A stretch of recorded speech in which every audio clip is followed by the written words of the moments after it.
Sir meeting ಇದೆ ಮನೆಗೆ sir ಮನೆಯೂ ಕೂಡ ಮೀಟಿಂಗಿಗೆ ಅಟೆಂಡ್ ಆಗಲ್ಲ ಸರ್.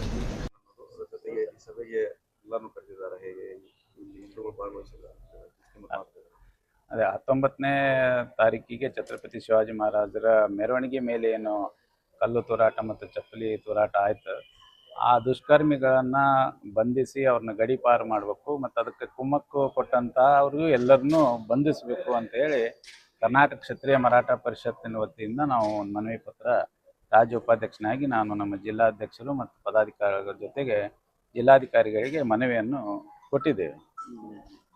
ಈ ಸಭೆಗೆ ಸರ್, ಸಭೆಯಲ್ಲಿ ಆಹ್ವಾನ ಮಾಡೋದ್ರಲ್ಲಿ ಏನಾದರೂ ಗೊಂದಲಾಗಿದೆ?